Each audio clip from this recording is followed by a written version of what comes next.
in Adelaide to observe exercise Neighbour 18. As the Assistant Minister for Home Affairs, I know there is nothing more important for a federal government to make sure that all Australians, no matter where they live or work, are as safe as we can make it. Recent events in Melbourne over the last week have reminded us all that there are people in our country, in our communities, who don't respect our freedoms and liberties. They actually abuse them to do us harm.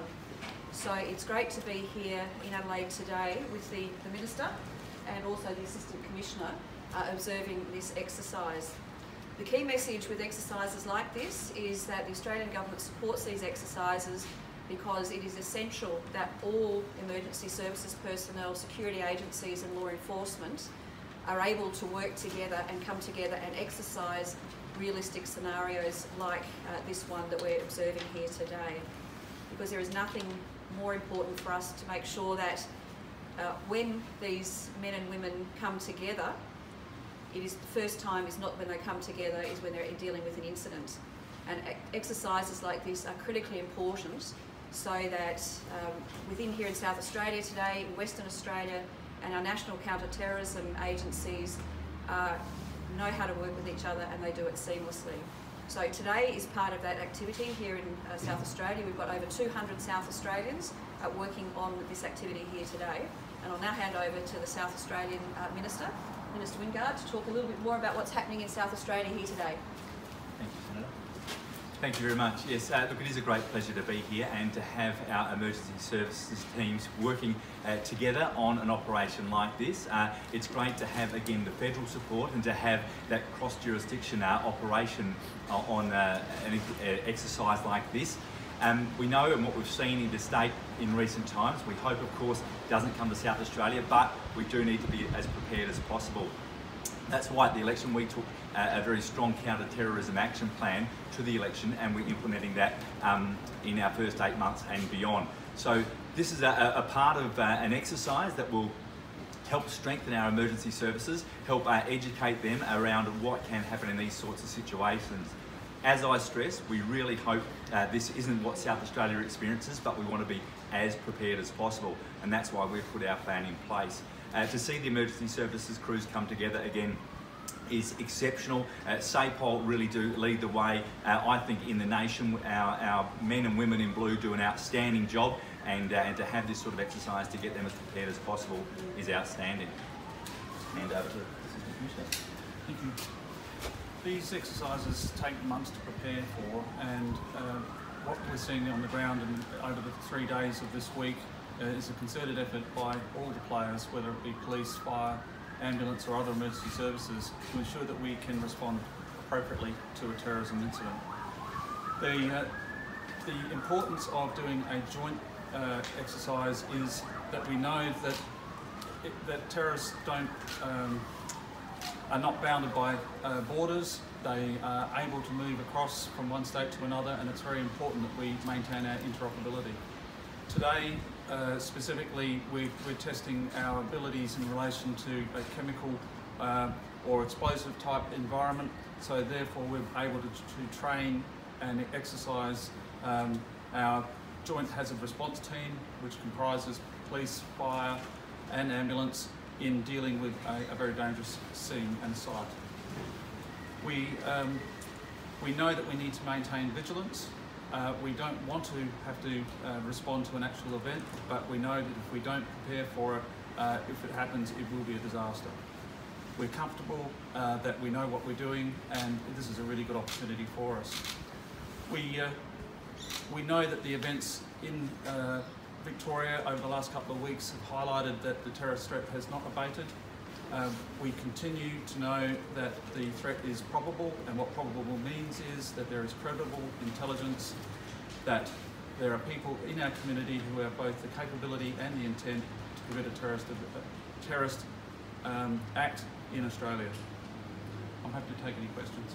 Mr. Bamford, first up, what process does the exercise, and are they different ones? You say it's chemical. Just walk us through what you're actually testing today, or what you're drilling for. So the incident that we're dealing with at this location relates to suspects who have been preparing a chemical device and have explosives. So it's a very dangerous, hypothetically a very dangerous scene, and we need to bring in our bomb disposal people and the fire brigade and ambulance backups to ensure that we can actually manage the scene safely. So it's essentially a carbon copy of what we see or what we've seen might have happened in Melbourne. We base all of our exercises on credible scenarios. So we know what's been going on not just in Australia but around the world, and we try and make them as realistic as we can. And when you talk about credible threats, would you include South Australia in that? We don't have a specific threat in relation to South Australia at the moment, but we can't discount it. The credible threats are across Australia. I can perhaps assist with that. And just to remind not only people in South Australia but right across Australia that, as the Assistant Commissioner has said, the threat level since 2014 has been probable. And what that means is that a threat is not only probable, but as we've seen in recent times, the Director General of ASIO has confirmed that they have over 400 active investigations nationally. We've now seen, with the 3 in Melbourne being charged today, 93 here in Australia have been charged with terrorism-related offences. We've had 240 Australians go and fight overseas, and at least 40 of them are now back here in Australia. We've had 230 passports cancelled to either stop people leaving or to stop people coming back. So the threat here in Australia is real, and as the Minister says, terrorists like criminals or pedophiles don't respect jurisdictional borders that we operate in. So from a federal government perspective, it is vitally important that all of us, and including with officials in New Zealand, work together to deal with the threat. So the scenario today actually started in my own home state yesterday in Western Australia. It started with an initial incident in Western Australia, which on the face of it may not have appeared to have been relevant to the attack that happened here today. But what is really important is that not only do we act swiftly and together at each location, but also now for the other states to be on alert to say, well, look, this is happening in Western Australia, now in South Australia. What does it mean? Are there any other likely attacks here in South Australia? Could there be copycats or planned attacks elsewhere in Australia? So those are all of the sort of scenarios that these sorts of exercises are so important, because not only do individuals across the many agencies have to know and practice in as realistic a scenario as we can their own skills, but they also have to know how to deal with, in these operational scenarios, with people from interstate and also from other services here. So that is why the federal government is so engaged in supporting these counter-terrorism exercises, because we have to make sure that not only are the men and women who undertake these potentially very dangerous roles on our behalf are safe as possible and as experienced as possible, but also we need to make sure that we can stop as many attacks as possible. And I'll just finish on this note on these, is that unfortunately, as we know, we've had 7 successful attacks in Australia in the last 4 years, but we've also prevented 15 attacks occurring in Australia. So 40 counter-terrorism activities have actually stopped 15 attacks taking place in Australia. Can I just ask one quick question?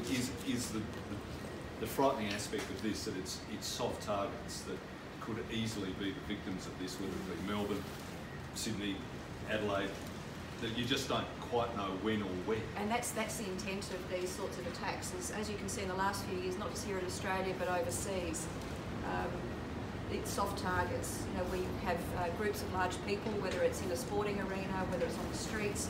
It's where you have large, and like in the streets in Melbourne last week. So these are the sorts of things. These attacks can be developed and planned quite quickly and executed quite quickly. I was very glad to see, as the Minister responsible for federal firearms policy, that while they were seeking to obtain an automated weapon, they were not able to. So it's those sorts of things, and so the threat is changing here. We've still got the threat of larger scale attacks, but the Islamist methodology is changing globally to some of these smaller attacks, and we have to be prepared for them. So